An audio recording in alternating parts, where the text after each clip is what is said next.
obra del Espíritu. Sabe que hoy en día hay, hermano, grupos de personas que creen en la palabra en parte, pero que, hermano, no han entendido la doctrina o la enseñanza o la revelación del Espíritu Santo, y se han apartado y han dicho cosas del Espíritu, hermano amado, que no son bíblicas. Por ejemplo, usted ve que hay una corriente doctrinal que es el ruselismo, y el ruselismo dice que el Espíritu Santo es una fuerza. O sea, ellos no ven al Espíritu como una persona, ellos lo ven como una fuerza. Pero cuando usted va a la palabra, usted se da cuenta que la palabra le da al Espíritu características propias de una persona, porque dice que el Espíritu se contrista. Una fuerza no se puede contristar, pero una persona sí se puede entristecer, ¿verdad que sí?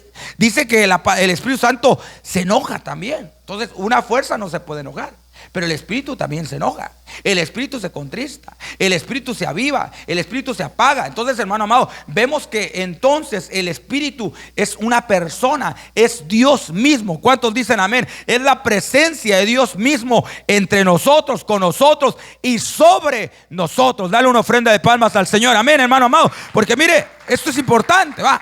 Nosotros tenemos una obra triple del Espíritu. Fíjense que el Señor, hermano amado, cuando estaba en la tierra, cuando el Señor estaba físicamente en la tierra, Él dijo: yo me voy a ir.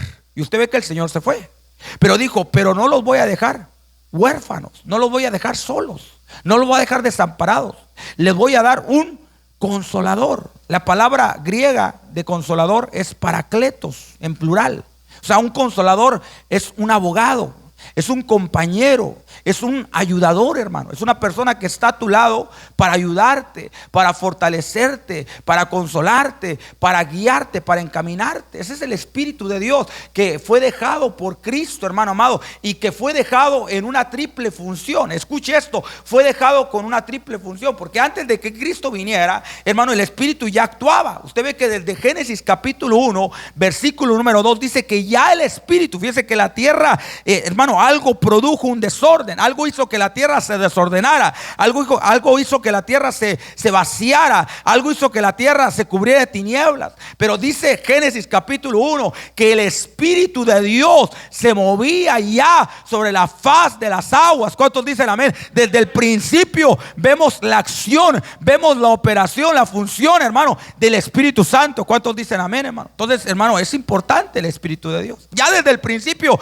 nos revela la palabra, la obra del Espíritu. Entonces el Espíritu ya operaba desde antes de que el mundo fuese. El Espíritu ya operaba en la creación. El Espíritu operó en los hombres de Dios. Operó en Abraham, operó, hermano amado, en Enoch, operó en Noé, operó, hermano amado, en José, operó en cada uno de los personajes bíblicos, operó en David, operó en Sansón, operó en los jueces. El Espíritu Santo venía sobre de ellos y los fortalecía, los llenaba, los capacitaba. Entonces ya había obra del Espíritu. Pero cuando Cristo vino, el Señor pidió para la iglesia, para nosotros, para el pueblo que Él iba a sacar, que Él iba a redimir de entre la gente, de entre el mundo, pidió una triple función. No solamente pidió la función que ya había, que era una operación sobre, sino que Cristo dijo: yo voy a orar al Padre, voy a rogar al Padre para que les dé el Consolador para siempre, y para que esté con ustedes y esté en ustedes. Entonces, hermano amado, había una operación del Espíritu Santo en el Antiguo Testamento sobre nosotros, venía sobre las personas y las capacitaba, las empoderaba, les daba poder, les daba dones. Pero no había operación en el Antiguo Testamento con y en. Entonces había solo operación sobre de ellos. Pero ahora en la iglesia, hermano, en nosotros, ¿cuántos somos iglesia del Señor, hermano? Ahora, hermano, estamos en un nuevo testamento, en un nuevo pacto. Ya no estamos en el antiguo pacto, estamos en el nuevo pacto, en el pacto que Cristo fundó con su sangre preciosa.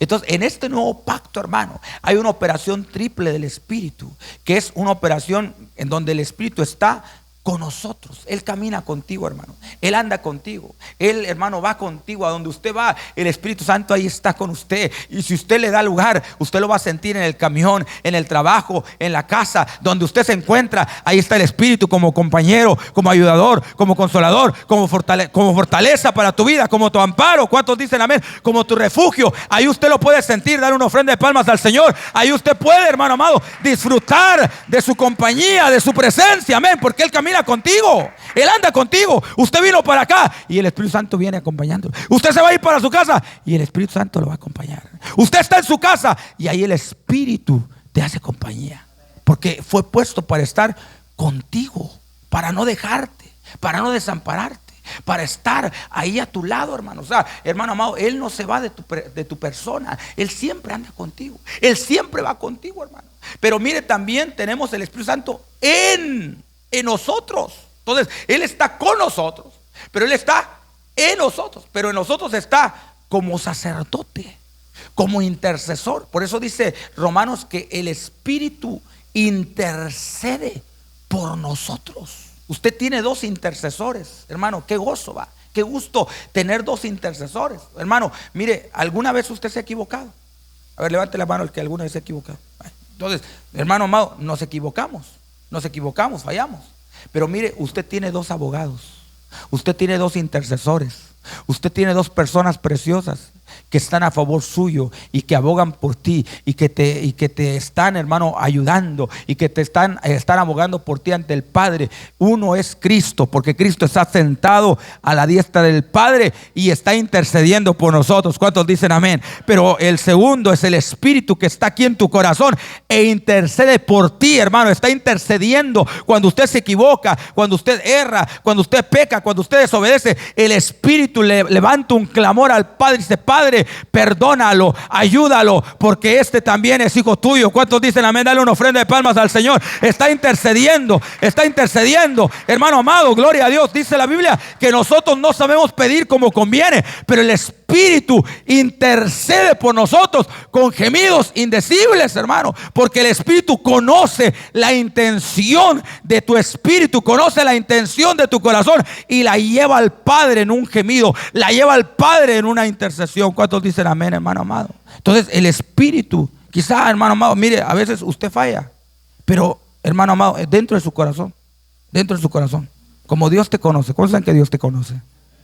Y Dios sabe que usted anhela amar a Dios, y aunque se equivoca, usted ama a Dios. Y verdad que cuando usted se equivoca se duele. Es más, cuando uno erra, cuando uno peca, mire, no sé si a usted le pasa, pero cuando uno peca y uno le pide perdón a Dios, te entra un sentimiento de decir: Señor, yo ya no te quisiera fallar jamás, yo ya no quisiera volver a caer. Señor, quisiera, Señor, que tú me perfeccionaras, que tú me santificaras. Pero para esa acción santificadora, para esa acción intercesora, ha sido puesto el Espíritu Santo en nosotros. Entonces Él está en nosotros, Él está en ti, hermano. Y el estar en ti, ¿sabe desde cuándo? Desde cuándo Él vino a morar. ¿Sabe desde cuándo vino a morar? Efesios 1:13 dice que desde que creímos, fuimos sellados con el Espíritu Santo de la promesa. Él es las arras, Él es la garantía de nuestra herencia. Usted tiene el Espíritu Santo y lo tiene como sello dentro de ti. ¿Por qué? Porque usted tiene una herencia y ya recibió el anticipo, que es el Espíritu Santo. ¿Cuántos dicen amén? Dale una ofrenda de palmas al Señor. Tu herencia no es terrenal, tu herencia no es de esta tierra, tu herencia no es material, tu herencia es celestial. ¿Cuántos dicen amén, hermano? Nosotros estamos esperando de Dios cielos nuevos y tierra nueva. A nosotros no nos promete ni un pedazo de tierra aquí, hermano. A usted no le promete ninguna posesión material, hermano. Ese terreno, esa casa que tenemos es por mientras, es por lo pronto. Pero usted tiene que saber que usted es un peregrino y un extranjero en esta tierra. Su verdadera ciudadanía no está aquí, está en el cielo. ¿Cuántos dicen amén? Dale una ofrenda de palmas al Señor. Tu ciudadanía está en el cielo, hermano. Nosotros vamos para el cielo. ¿Cuántos dicen amén, hermano? Nosotros, nuestro lugar final será estar en Cristo, con Dios, en la nueva Jerusalén. Entonces, cuando usted le preguntan dónde usted va a terminar, escondido en Cristo, dentro de Dios, en la nueva Jerusalén. Ahí vamos a estar. Vamos a estar en Cristo, escondidos en Dios, dentro de la nueva Jerusalén. Entonces, ese es nuestro destino final. Pero mire, y como prueba de que usted va a estar allá, como anticipo que usted va a estar allá, ya lo sellaron con el Espíritu. ¿Cuántos dicen amén, hermano? El Espíritu Santo es un sello de garantía. Son arras. Usted ve que las arras se entregan en las bodas, ¿va que sí? Cuando uno se casa, en la ceremonia, se entregan unas moneditas. El esposo le entrega unas moneditas a la esposa. Y esa es la garantía de que él va a proveerle a la esposa, de que él va a trabajar, de que él se está comprometiendo a ser el provisor de la casa. Entonces le entrega esas moneditas como una garantía, como un anticipo, como una muestra de que él va a ser responsable proveyendo, de que él va a ser responsable dando. Entonces, de igual manera, Dios, hermano, nos da al Espíritu como arras, como una garantía de que tenemos una herencia, de que esa herencia, hermano, es inmarcesible, es incontaminada y está reservada para usted en los cielos. Dale una ofrenda de palmas al Señor. Alabado sea Dios, quien vive. Aleluya. Entonces, hermano, nos gozamos, ¿verdad? Porque usted tiene herencia. Usted no está sin herencia. Usted tiene herencia. Tenemos herencia. Dios, Cristo, es nuestra heredad. Hermano amado, lo celestial es nuestra heredad. Entonces, por eso es que mire, el Espíritu Santo está en nosotros como garantía. Está con nosotros y está sobre nosotros. Bueno, hermano, hay que buscar el Espíritu Santo sobre. Quizá habrá quienes no tengan el Espíritu Santo sobre. Usted ya lo tiene en y ya lo tiene con. Pero sobre nosotros, ¿cuándo es? Cuando uno es bautizado por el Espíritu. Cuando viene el bautismo del Espíritu. Y el bautismo del Espíritu se manifiesta en que usted empieza a hablar en lenguas. Usted empieza a profetizar. Entonces, cuando una persona ha sido bautizada por el Espíritu, la prueba inequívoca, la señal de que ha sido llenada por el Espíritu, de que el Espíritu Santo está sobre de él, es que habla en lenguas y empieza a profetizar. Esa es la señal inequívoca, la señal bíblica de que una persona tiene el Espíritu Santo sobre de ella, sobre de esa persona. Entonces tenemos que buscar esa llenura. Hermano, yo le quiero invitar que busque la llenura del Espíritu Santo, que busque el bautismo, que diga: Señor, yo no me conformo, ya tengo el Espíritu porque lo recibimos cuando creímos. ¿Cuántos ya creímos, hermano? ¿Cuántos ya creímos? A ver, levante la mano el que ya creyó. Usted ya creyó, entonces ya tiene el Espíritu adentro. Ya creyó, ya tiene el Espíritu con usted. Está ya, desde que usted creyó, el Espíritu Santo está en usted y está con usted. Pero, hermano amado, cuando viene sobre usted es cuando usted empieza a pedir la llenura. Entonces ya tiene el Espíritu en y con.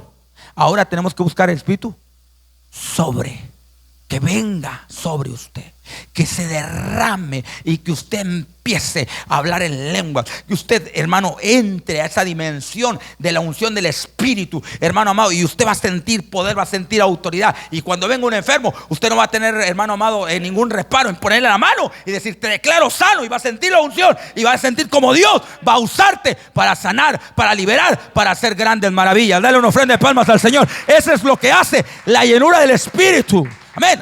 Amén. O sea, ya no es de que como antes, va, que cuando no tenemos el Espíritu uno titubea. Cuando uno tiene el Espíritu y dice: ay, es que está enfermo, o está endemoniado, o tiene un problema espiritual, si le pongo la mano me va a pasar los demonios. No, hermano. Cuando usted tiene el Espíritu Santo, hermano, mire usted, hermano amado, dice: mayor es el que está conmigo que el que está ahí. ¿Cuántos dicen amén? Usted tiene poder, usted tiene fe, usted tiene autoridad. Gloria a Dios, alabado sea Dios. Usted no tiene miedo, usted no tiene temor, porque tiene el poder del Espíritu, tiene autoridad del Espíritu Santo. El Espíritu te da autoridad, te da poder, hermano. Dice que Él te da espíritu de poder, de amor y de dominio. Usted tiene dominio, hermano, autoridad. Entonces, hermano amado, nosotros tenemos que ver que el Espíritu de Dios viene en, con y sobre. Entonces aquí dice que el Espíritu Santo trae ríos. Cuando el Espíritu Santo viene sobre una persona, va a producir ríos. Ahora, ¿cuáles son esos ríos? Empezamos a ver los ríos del Espíritu por revelación. Los vemos en Génesis. Vamos a ir a Génesis capítulo número 2. Y aquí están revelados en la palabra los ríos del Espíritu. Entonces, los ríos del Espíritu, según lo que nos dice Génesis, son 4. Hay 4 ríos del Espíritu. 4 cosas que el Espíritu Santo produce o hace en nosotros. Entonces, estos los vemos revelados en el capítulo 2, en el versículo número 10. Génesis 2:10. Génesis 2:10.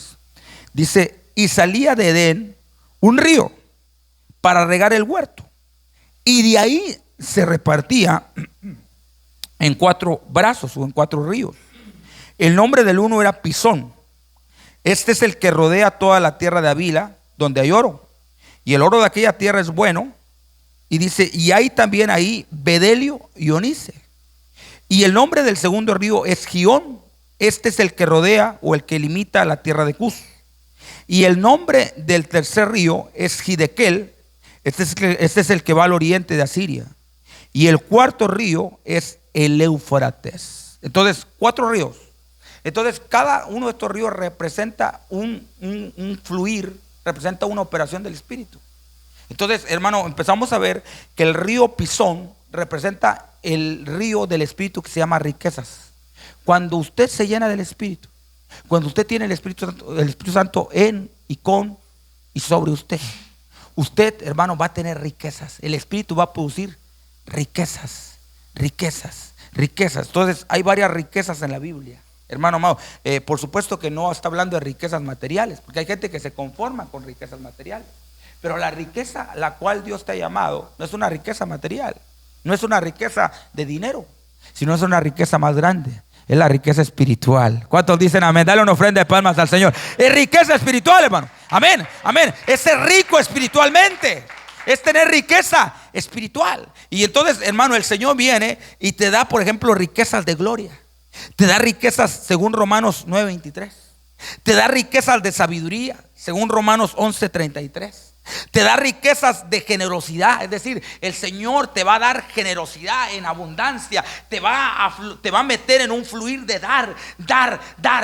Usted, hermano, va a ser una persona que dice, a ver, ¿a quién le doy? Usted va a ser como David, que se levantaba y decía, a ver, ¿a quién le voy a hacer misericordia? ¿Habrá alguien a quien necesite mi ayuda? ¿Habrá alguien que yo le pueda dar algo? ¿Habrá alguien que yo pueda extenderle mi mano? ¿Cuántos dicen amén? Ese es el fluir de la generosidad, ese es el fluir de la misericordia, hermano amado, que te hace dar, que te hace estar dispuesto a ayudar, que te hace estar dispuesto, hermano amado, a extender la mano. ¿Cuántos dicen amén, hermano? Entonces dice la palabra que hay riquezas de gloria, hay riquezas de sabiduría. Mire, hermano, Dios quiere que seamos ricos ¿en qué? En sabiduría. Sea sabio. Usted sea, hermano amado, inteligente, pero no inteligente físicamente, sino inteligente espiritualmente. Sabiduría, que usted sea sabia. Sabes que esta situación, esto se va a resolver orando, esto se va a resolver con ayuno, esto se va a resolver como dice. Mire, a veces hay situaciones en la casa que están pasando y que necesitamos verdadera sabiduría de Dios para resolverlas. Porque mire, a veces hay pleitos y a veces, ¿sabe? El motivo del pleito, ¿sabe por qué es? Porque a veces no modulamos nuestra voz. A veces, hermano amado, no nos quedamos callados. Y la Biblia nos da sabiduría porque dice que la blanda respuesta aplaca la ira. Ahí dice, la Biblia dice, hermano, que el hombre debe ser tardo para hablar, tardo para airarse y pronto para oír. Esa es sabiduría. Cuando usted aplica eso, cuando usted aplica lo que dice Proverbios, que la blanda respuesta aplaca la ira, cuando usted aplica lo que dice Santiago, que hay que ser tardo para hablar, es decir, antes de hablar usted tiene que pensar. Por eso decimos, mire, algo que decía nuestro hermano Osvaldo era que, mire, hermano amado, una persona madura, una persona que es madura espiritualmente, es una persona que ya no habla mucho, que ya empieza a regular sus palabras. Pero usted se da cuenta cuando una persona es inmadura, porque pues es media hablantina, ¿verdad? Gloria a Dios, ¿sí? Entonces, hermano amado, pues a veces hablamos mucho. Y la Biblia dice que en la multitud de palabras no falta el pecado. Entonces no hable mucho, mejor hable poco y muestre mucho. ¿Cuántos dicen amén, hermano? O sea, no hable, porque a veces, mire, a veces decimos que yo soy cristiano y yo soy un siervo y yo soy pastor y yo soy ministro y yo soy ungido y yo soy esto y yo soy lo otro. Pero mire, cuando se trata de mostrar, pues no muestra nada, hermano. Mejor usted no hable mucho y muestre más. Hable menos y muestre más. Hablemos menos y mostremos más. ¿Cuántos dicen amén? Dale una ofrenda de palmas al Señor, amén, hermano. Mostremos más, hermano, que se vea por nuestro ejemplo. Que la gente diga, oye, tú eres cristiano, pero no porque usted lo ande diciendo, sino porque usted con su ejemplo, con su conducta, usted es diferente. Usted muestra algo diferente. Entonces, esa sabiduría, y eso trae riqueza, eso el Espíritu los produce, riquezas de sabiduría, riquezas de generosidad, riquezas de gracia. Mire, habla Efesios 3:8, habla de las riquezas inescrutables de Cristo. O sea, las riquezas de Cristo son, hermano amado, inagotables. Inescrutables significa que no se acaban, que no se pueden, hermano, profundizar. Nunca le vas a llegar al fin. Son infinitas, hermano. Hermano amado, las riquezas de Cristo, lo que Cristo hace y es para nosotros, es tan abundante, tan rico, tan profundo, tan grande, tan amplio. Mire, el salmista decía: Señor, has aumentado para mí tus maravillas, que ya no puedo contarlas, que ya no puedo contarlas. No sé si yo anunciar el número de ellas, pues no podría. Bueno, ese es Cristo para nosotros, hermano. Cristo es inescrutable, hermano. Él abarca tantos aspectos lindos. Él, hermano amado, mire, hermano, para el que no tiene, por ejemplo, mire, hay gente que perdió su papá. Pues Cristo, para el que perdió su papá, quiere ser el papá. Para el que perdió su mamá, pues Cristo quiere ser como su mamá. Para el que perdió el esposo, Cristo quiere ser su esposo. Para el que perdió su hijo, pues Cristo quiere ser el que llene ese vacío. Entonces, Cristo, hermano, tiene muchos aspectos. Muchos aspectos. Él consuela, Él ayuda, Él fortalece, Él capacita, Él levanta, Él sana, Él libera. Él, hermano amado, hace tantas cosas, hermano amado, que por eso dice aquí que tenemos un evangelio que es el evangelio de las inescrutables riquezas de Cristo. También habla en Colosenses 2:2 de las riquezas del pleno entendimiento. Santiago 2:2 habla de las riquezas de fe. Dice que Dios escogió, mire, Dios escogió a los pobres de este mundo para hacerlos ricos en fe. Hermano, si a usted lo pusieran a escoger, ¿quiere ser rico en dólares o quiere ser rico en fe? ¿Qué escogería usted? Se la pongo difícil, ¿va? Pues en fe, ¿va? En fe. ¿Cuánto escogerían la fe? Sea sincero, ¿va? Entonces, a veces el mundo, mire, a Lot le pusieron esa disyuntiva. A Lot le pusieron esa decisión. Lot le pusieron la decisión de lo material o lo espiritual.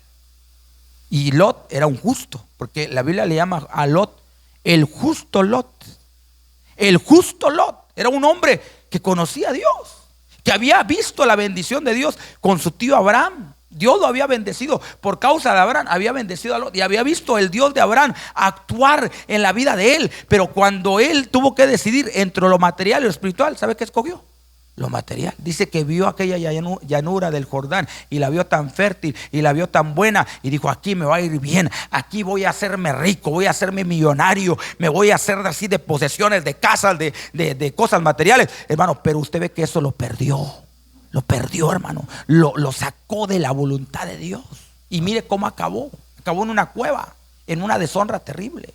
Pero mire, hermano amado, Dios nos llama a tener riqueza, pero riqueza de fe. Dios quiere hacerte rico en fe, que usted sea rico en fe. Hermano, qué glorioso es cuando una persona tiene fe. Hermano, qué maravilloso es la riqueza de fe. Que usted, hermano amado, diga: mire, aquí no se ve nada, pero se va a ver, porque dice que Dios llama a las cosas que no son como si ya fuesen. Dale una ofrenda de palmas al Señor. Dice la palabra, hermano amado, que la fe es creer sin ver.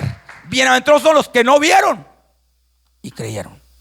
Entonces, hermano, Dios nos quiere dar riqueza de fe. Entonces, ahí ya dijimos, hay varias riquezas: riquezas de gloria, riquezas de sabiduría, riquezas de generosidad, riquezas de gracia, riquezas inescrutables de Cristo, riquezas del pleno entendimiento, riquezas de fe. Entonces, esto es lo que produce el río Pisón. El río Pisón, un vasito de agua. El río Pisón produce, hermano amado, riquezas. Pero luego viene, hermano amado, el oro. Muchas gracias, hermano. Déjame Gracias, hermano. Viene el oro, perdóneme porque, hermano, ayer tuvimos un culto que, hermano, hasta salí con los pies hinchados de tanto danzar, ¿va? Ahora sí que salí como el pródigo después de la fiesta. ¿Usted se acuerda de la fiesta del pródigo? ¿Sí se acuerda de ese pasaje? De que, hermano amado, mire, al pródigo lo arreglaron, ¿sabe para qué? Para meterlo ¿a dónde? a la fiesta. Hermano, y la fiesta del pródigo estuvo buena. El pródigo salió con las piernas así de tanto bailar, de tanto danzar. Hermano, estuvo buena porque dice que las danzas y la música se oía hasta de lejos. Tanto que el hermano mayor del pródigo dijo: a ver, ¿por qué se escuchan danzas? ¿Y por qué se escucha música allá adentro? Y entonces vino un siervo y le dijo: es que tu hermano menor ya regresó, ya volvió. Y usted ve que ese no se quiso meter a la fiesta, pero otro sí se estuvo gozando en la fiesta. ¿Cuántos dicen que nosotros seamos de los que nos metamos a la fiesta? Denle una ofrenda de palmas al Señor. Amén, amén, hermano, amén. Gloria a Dios. ¿Quién vive? Amén, hermano. Mire, hermano, a nuestro Dios le gustan las fiestas. ¿Cuántos dicen amén, hermano? Entonces, Dios es un Dios de fiesta, de fiesta. La alabanza, entre más jubilosa, entre más exultiva, está más cerca del modelo. La alabanza tiene que ser, como dice el canto, perder la compostura. Compostura, o sea, que usted pierda las inhibiciones de la carne y usted le dé libertad, porque ahí es donde su alma se va a lavar. Mire, hay cosas, hermano amado, que no van a salir, que tu alma no va a soltar hasta que usted se suelte alabando, hasta que usted diga: voy a alabar, pero hasta que mi alma sea sacudida, hasta que mi alma sea limpiada, porque hay cosas que están bien pegadas a nuestra alma como chicles al suelo, hermano, que solo con alabanza, hermano, jubilosa, se van a soltar, hermano. Entonces, hermano amado, cuando alabamos a Dios, decía una frase: la alabanza a Dios cambia las cosas. Amén. Bueno, pero no me saque del tema. Déjeme, vamos a volver al tema, ¿va? Entonces, aquí dice la Biblia que entonces el río Pisón producía oro. Entonces, el oro representa la obra del Padre. El oro representa la obra del Padre, hermano. Entonces el Señor quiere obrar en nosotros. ¿Cuál es la obra del Padre en nosotros? Que nos llamó, que nos escogió, que, hermano amado, Él nos dice que Él nos escogió según su previo conocimiento. Dice: elegidos según la presencia de Dios Padre. Eso lo dice Primera de Pedro, capítulo número 1, versículo número 2. Y allá en 1 Pedro, en 2 de Pedro, perdón, vaya conmigo a 2 de Pedro, capítulo número 1, versículo 3 y 4. Aquí está otro aspecto de la obra del Padre. Este es el oro. Entonces, el oro, dijimos, ¿qué representa? La obra del Padre. Entonces, en la obra del Padre, mire, aquí tenemos un aspecto de la obra del Padre. 2 de Pedro, capítulo 1, versículo número 3. Dice: como todas las cosas que pertenecen a la vida y a la piedad nos han sido dadas por su divino poder, mediante el conocimiento de aquel que nos llamó por su gloria y excelencia. Por medio de estas cosas nos ha dado preciosas y grandísimas promesas, para que a través de ellas podamos participar de la naturaleza divina, habiendo huido de la corrupción que hay en el mundo a causa de la concupiscencia. Entonces aquí habla, todo este versículo habla de la obra del Padre. O sea, el Padre, hermano amado, nos escogió. El Padre nos dio, mire esto precioso, hermano, el Padre te dio todo lo que pertenece a la vida y a la piedad. Él ya te dio todo lo que pertenece a la vida y a la piedad. Y note usted el orden de los factores, porque el orden de los factores sí altera el producto. Primero es vida y después es piedad. No primero es piedad y después es vida. Primero es llénate de la vida. Llénate de la vida, llénate de vida, llénate de vida. Y cuando tú te llenes de vida, entonces tú vas a tener piedad. ¿Qué es piedad? Piedad es el carácter que a Dios le agrada. Dios quiere que usted sea un cristiano piadoso. Piadoso. Y un piadoso es una persona que ya alcanzó un carácter apropiado. Es un carácter que le agrada a Dios. Hermano, ese es el propósito de la vida de Dios. Es forjar en nosotros un carácter. Que usted tenga un carácter apropiado. Un carácter que ya no tropiece en los demás, pero que tampoco sea de tropiezo para otros. Mire, escuche lo que le estoy diciendo. El carácter apropiado ya no tropieza en los demás. Ya no, hermano, anda mirando los defectos y lo que dejó de hacer o lo que hizo el hermano y te afectó a ti. No, hermano amado, ni tampoco usted tiene cosas que hagan tropezar a los hermanos. Usted ya alcanzó una madurez, usted ya alcanzó una firmeza, usted ya alcanzó, hermano amado, una solidez de tal manera que usted, hermano amado, puede ser ejemplo, puede ser apoyo, puede ser, hermano amado, hombro para otros. ¿Cuántos dicen amén? Dale una ofrenda de palmas al Señor. Amén, hermano amado. ¿Quién vive? A su nombre.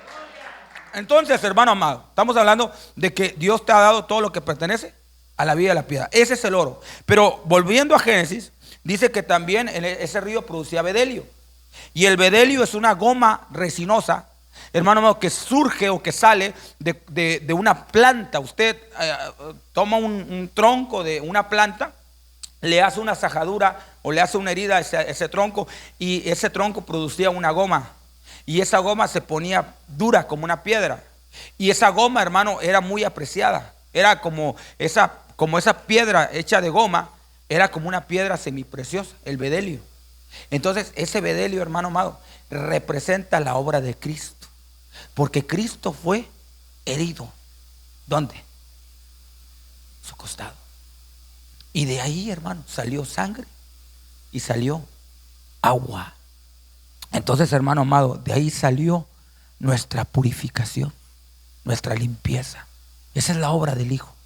Es la obra salvadora, la obra limpiadora, la obra redentora del Hijo. El Padre escoge, el Hijo salva. Pero luego viene el ónice. Dice que había otra piedra que producía el río Pisón, que era el ónice, que es la obra del Espíritu. El ónice, hermano, es una piedra que surge de la transformación. O sea, es una piedra que va pasando un proceso hasta que llega a ser ónice. Entonces, eso habla de la transformación del Espíritu. Del Espíritu. Entonces, en este sentido, el oro representa el llamado del Padre, la elección del Padre. ¿Quién te llamó? El Padre. ¿Quién te escogió?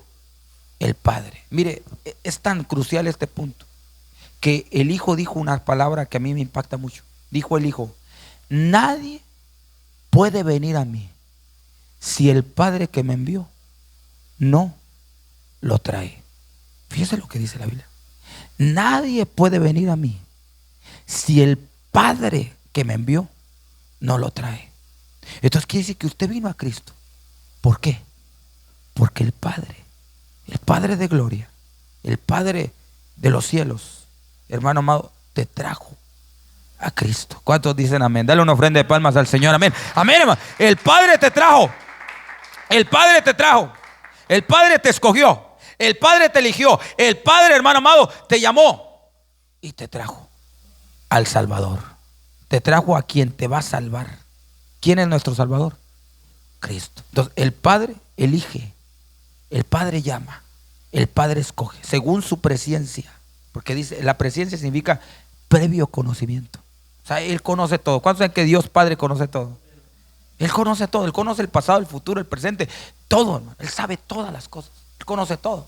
Pero mire, a veces hay gente que eso le es ocasión de conflicto, porque hay gente que inclusive a mí me han dicho, a mí me han preguntado: pastor, pero ¿por qué si Dios sabe las cosas, por qué las permite? ¿Por qué si Dios sabe por qué vino el pecado? ¿Por qué si Dios sabe las cosas, por qué pasan cosas malas si Dios ya las sabe? Sí, Dios ya la sabe, pero la presencia de Dios no elimina tu voluntad. La presencia de Dios no elimina tu libre albedrío. Dios tiene presencia, Dios sabe las cosas, pero eso no elimina tu capacidad de decidir, hermano, lo bueno, lo malo. Entonces lo que surge, hermano, lo que pasa es que nosotros decidimos y a veces decidimos mal, y por eso nos va mal. Entonces, el mundo está como está, no porque Dios lo quiera tener así. El mundo que tenemos no es el mundo que Dios hizo, porque el mundo que Dios hizo era un mundo idílico, era un mundo paradisiaco, era un mundo, hermano amado, abundante, feraz, hermano amado. Vaya, es un paraíso para el hombre. O sea, el mundo era, hermano, preciosísimo. Preciosísimo, hermano. Dios hizo un mundo preciosísimo y le dio al hombre vegetación, y le dio al hombre autoridad, y le dio al hombre, hermano amado, un mundo hermoso, un mundo bueno. Dice que Dios hizo todo, y Dios lo hizo todo bueno en su tiempo, lo dice Eclesiastés. Pero sin embargo, el mundo que tenemos ahora no es el mundo que Dios hizo, es el mundo que el hombre se ha encargado de hacer con su libre albedrío. Con su libre albedrío. O escuchaba yo hace poco un hombre que decía: pero es que ¿por qué Dios nos dio el libre albedrío si nosotros no lo sabemos usar? ¿Para qué Dios nos lo da? Fíjese, reclamando hasta por el libre albedrío. ¿Para qué Dios nos dio libre albedrío si no lo sabemos usar? Pues mire, es como, eso es un absurdo. Porque imagínense estar peleándose con el que fabricó los automóviles porque alguien atropelló a una persona. Entonces, por supuesto que, hermano amado, un automóvil, usted sabe que sirve de mucho, ¿ah? Es una gran herramienta. Pero usted se da cuenta que si una persona, bueno, el que hizo el automóvil no es responsable del que agarra el automóvil borracho y se va y se estampa o va y mata a alguien. Entonces, hermano, ese no, o sea, el que hizo el automóvil pensó en una herramienta, pensó en algo que iba a ayudar, en algo que iba a beneficiar, en algo que iba a traer, hermano, una herramienta para el hombre, como el que hizo el cuchillo, como el que hizo, hermano amado, una herramienta, va. Hermano, piensa no en algo malo, sino piensa en algo que va a ayudar, que va a beneficiar. Entonces, Dios vio el libre albedrío como algo que iba a ayudar, pero ya el hombre, como lo use, pues ya esa es ya responsabilidad del hombre, ¿va? Ya no es responsabilidad de Dios. Es como le digo, alguien fabricó un carro, pero usted tiene la responsabilidad de cómo usa el carro, ¿va? Entonces, hermano amado, pero no nos vamos a pelear con el que fabricó el carro. Entonces, así es, hermano. Dios nos dio libre albedrío. Entonces, Él sabía, hermano amado, las cosas, pero te da la oportunidad a ti de elegir. Y Él inclusive nos recomienda, hermano. Nos dice, ahí en Deuteronomio 28, dice, escoge lo bueno. Elige lo bueno. Yo pongo delante de ti lo bueno y lo malo, pero Él te dice, escógelo bueno para que te vaya bien a ti y le vaya bien a tus hijos. ¿Cuántos dicen amén, hermano? Dios quiere que te vaya bien a ti, hermano. Dios tiene buena voluntad para ti. Entonces, pero sin embargo, hermano, volviendo al punto, entonces estamos hablando de que hay una obra transformadora, hay una obra del Padre que escoge, que elige, que llama, pero hay una obra del Hijo que salva. El Hijo salva, el Hijo recibe lo que viene del Padre, pero también tenemos la obra del Espíritu, que es, hermano amado, transformar. Entonces, hermano, nosotros tenemos que pasar por esos tres niveles. Fuimos escogidos por Dios. El Señor nos salva y el Señor nos enseña cómo recibir, porque el Señor nos salva y nos enseña cómo recibir. Fíjese, por eso usted se ha preguntado por qué Dios se presenta a sí mismo como el Dios de Abraham, de Isaac y Jacob. Fíjese que Dios se presenta muchas veces así. Yo soy el Dios, así se le presentó a Moisés. Yo soy el Dios de Abraham, de Isaac y de Jacob. Mire el orden. Primero el Dios de Abraham, y luego el Dios de Isaac, y luego el Dios de Jacob. ¿Por qué Dios se presenta así? Porque Dios, hermano, quiere que comprendamos que para poder recibirlo a Él tenemos que pasar por tres etapas. Tenemos que pasar por Abraham. ¿Qué nos enseña Abraham? Abraham es el padre de. Entonces quiere decir que tenemos que creer como Abraham creía. Dios quiere que usted crea como Abraham creía. Hermano, Dios le dijo a Abraham, a ese viejito de 90 años, le dijo, tú vas a ser padre de multitudes y te voy a dar un hijo que va a salir de tus lomos, y ese hijo te va a hacer una descendencia como la estrella, como las estrellas del cielo y como la arena del mar. Entonces, mire, ese ancianito, dice que la Biblia le llama de un hombre ya casi muerto. De uno casi muerto, Dios sacó multitudes como las estrellas del cielo y como la arena del mar. ¿Cuántos damos gloria a Dios? Dale una ofrenda de palmas al Señor. Para Dios no hay nada imposible. ¿Cuántos dicen amén? Dios tiene todo poder, hermano. ¿Cuántos dicen amén? De uno ya casi muerto. Así lo dice la Biblia. De uno casi muerto. Entonces, pero ese casi muerto, llamado Abraham, hermano amado, creyó. Mire, le creyó a Dios. Dios le dijo, te voy a hacer padre. Y era un anciano. Y el Señor dice, te voy a hacer padre. Y él, hermano amado, creyó. Dijo, sí, Señor, yo creo, yo recibo tu palabra. Entonces, ese creer de Abraham tenemos que tener nosotros.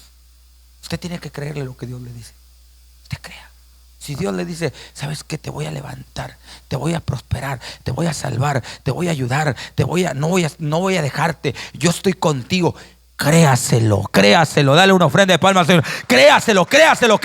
Yo estoy contigo, yo no te dejo, yo no te voy a desamparar, hermano. Créalo, hermano, y viva en esa fe, vivamos en esa fe. Abraham creyó y dice que le fue contado por justicia. Creyó. Entonces usted tiene que tener el creer de Abraham, pero también tiene que tener el recibir de Isaac. Porque mire, hermano, Isaac fue un hombre que nació y que todo lo que era de su padre, él lo recibió. O sea, él no batalló, él no, hermano amado, él no trabajó ni nada, sino lo único que tuvo que hacer es recibir. Entonces, usted primero tiene que creer Y luego tiene que recibir por la fe. Recibir, recibir. Todo lo de Dios se recibe. Se recibe. Usted tiene que creerlo primero y recibirlo. Recibirlo. Y si usted cree y todavía no recibe nada, entonces necesita un Jacob. Porque Jacob es transformación. Hay gente, hermano amado, que no ha recibido, que ya cree, pero no ha recibido porque necesita ser transformado. Transformado. Entonces, como que si Dios te dijera, sí, ya creíste en mí, pero no te puedo dar eso porque eso si te lo doy ahorita te va a dañar. Entonces necesito transformarte para poder recibir. Entonces por eso es que el Dios de Abraham, creer como Abraham, recibir como Isaac, pero tenemos que ser transformados como Jacob. Jacob fue transformado. Y ese es el onice. El onice es la transformación. Entonces Dios te ama tal como tú eres, pero Él no te quiere dejar así como eres. Dios nos ama así como somos, así como usted es. Mire, Él así te recibió, hermano. Usted y yo éramos comparados como el pródigo. ¿Cómo vino el pródigo de allá de la posibilidad? Vendría arreglado en smoking y con moño y oliendo a limpio. ¿A qué no? ¿Cómo venía, hermano?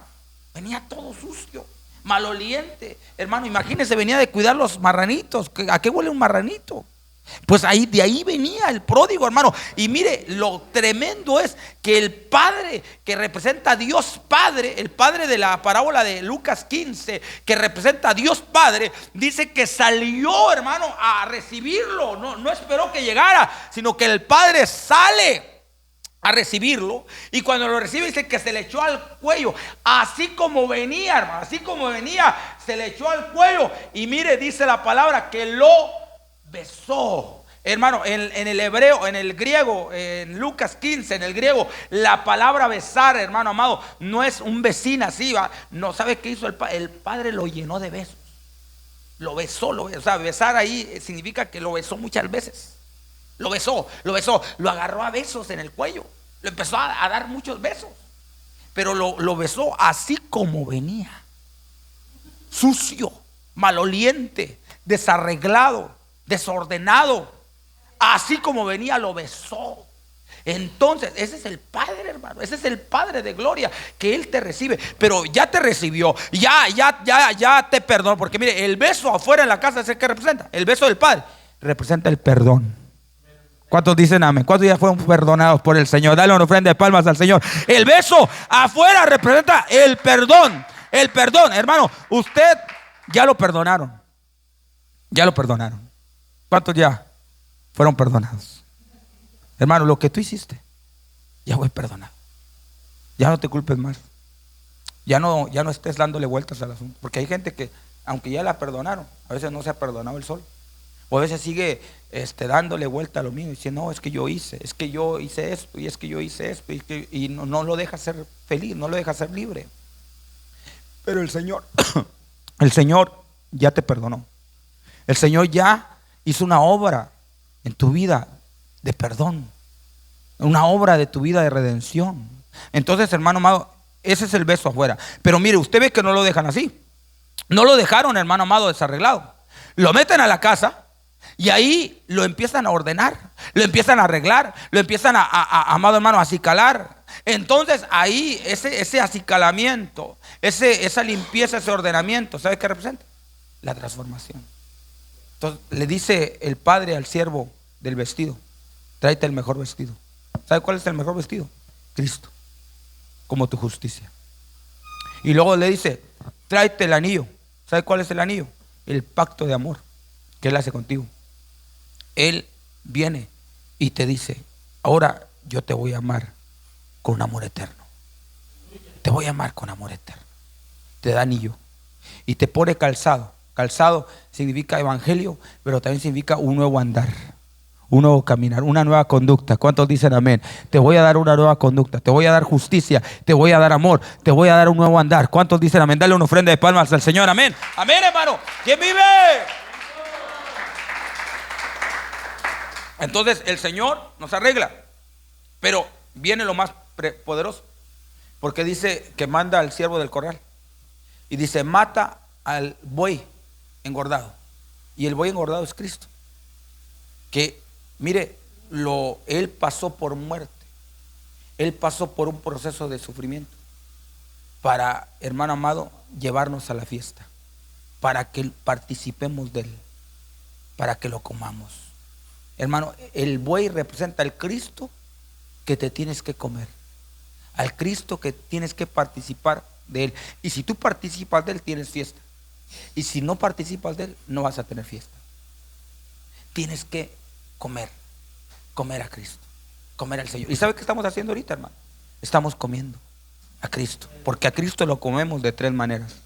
A Cristo lo comemos por la palabra, a Cristo lo comemos cuando oramos, y a Cristo lo comemos cuando tomamos Santa Cena. Cuando usted toma Santa Cena, come a Cristo. Cuando usted ora, usted dice la Biblia, que el que se une a Cristo, un espíritu, se vuelve con Él. ¿Y cuándo se une a Cristo? Cuando usted ora. Cuando usted ora, su espíritu se vuelve uno con el de Cristo. Y usted se hace uno. Usted, hermano amado, se participa del Señor. Y todo lo que es de Cristo pasa a ser suyo.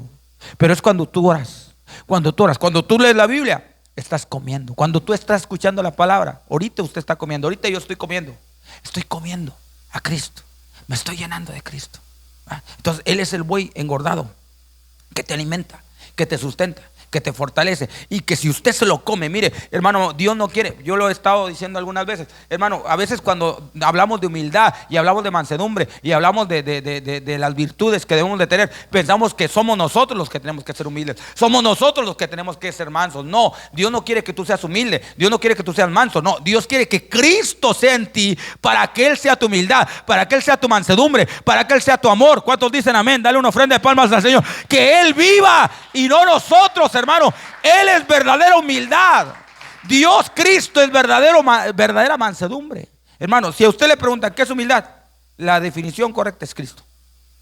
Humildad es Cristo, mansedumbre es Cristo, amor es Cristo, templanza es Cristo, benignidad es Cristo, bondad es Cristo. Todo es Cristo, porque Cristo es toda virtud humana y todo atributo divino. Cristo dice que en Cristo nosotros estamos completos. Y a Dios le agradó que en Cristo estuviese toda la plenitud. Toda la plenitud. Todo lo pleno de lo bueno. ¿Saben quién está? En Cristo. Entonces, si usted se llena de Cristo, el que se llena, el que come de Cristo, va a tener humildad. Pero si usted no come de Cristo, aunque usted quiera ser humilde, no va a poder. O a lo mejor va a ser humilde, pero con su humildad. Pero Dios no quiere la humildad suya. Dios quiere la humildad de Cristo. Entonces yo quiero tener la humildad de Cristo. Yo quiero tener el amor de Cristo. Yo quiero tener la mansedumbre de Cristo. Yo quiero tener la benignidad de Cristo, no la mía. Eso es lo que Pablo dijo. Yo quiero ser hallado en Él, no con mi propia justicia, sino con la justicia que viene por la fe de Cristo. Yo no quiero ser hallado con mi justicia. Yo quiero ser hallado en Cristo. Que Cristo sea mi todo. Amén, hermanos. Amén. Entonces póngase de pie. Yo quiero invitarlo. Dejamos hasta aquí, el tiempo ya se nos fue. Pero quiero cerrar, hermano amado, este pensamiento ministrándole esta palabra. Que Cristo sea tu todo. Que tu vivir sea Cristo. Que haya una transformación en tu vida. De tal manera, la transformación consiste en que usted le entrega la voluntad a Dios, en que usted le entrega la mente a Dios, en que usted le entrega todo su ser a Dios, y Dios lo empieza a renovar. Dios le empieza a transformar, renovándolo. ¿Quiere usted entregar hoy su voluntad a Dios? ¿Quiere usted rendir su corazón al Señor y decirle con sus palabras? Ahí, si usted puede hacerlo, hágalo. Doble sus rodillas. Vamos a ir de rodillas al Señor y vamos a decirle con nuestras palabras: Señor, aquí estamos. Padre, te damos gracias por esta mañana. Señor, con todo nuestro corazón nos acercamos en este reinicio, porque este día es un reinicio, hermano. Este día es un nuevo comienzo. Es un nuevo comienzo que Dios te está regalando por gracia, que Dios te está dando por misericordia, para que tú empieces de nuevo, para que tú le digas: Señor, Yo quiero vivirte en este día a ti. Quiero que tú seas mi vida, que tú seas mi todo. Yo quiero enamorarme de ti, Señor. Hoy rindo mi voluntad. Ríndete ahí, hermano. Ríndete, ríndete, ríndete. Dile: Señor, me rindo a ti, Señor. Me rindo, Padre. Oh, Señor, aquí estoy delante de ti, Señor. Te doy gracias por esta palabra, Dios. Oh, Ramakanda la Masaya, Kira la Makairo la Masaya. Oh, Señor, queremos que tú seas nuestra vida, Dios. Queremos que tú seas el todo para nosotros, Dios. Aleluya. Que tú seas el todo, Señor. Que tú seas el todo, Dios. Oh, queremos conocerte más, Señor. Queremos adorarte, Dios, en esta hora. Oh, Señor, tú eres nuestra victoria, Señor.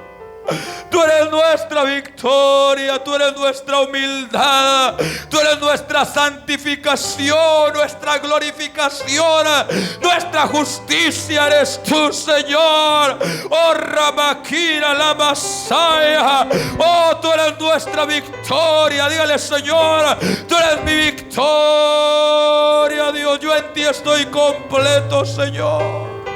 Yo no necesito nada más, solamente tu presencia, Dios. Yo no necesito nada más, solamente tu poder, tu gracia, Señor.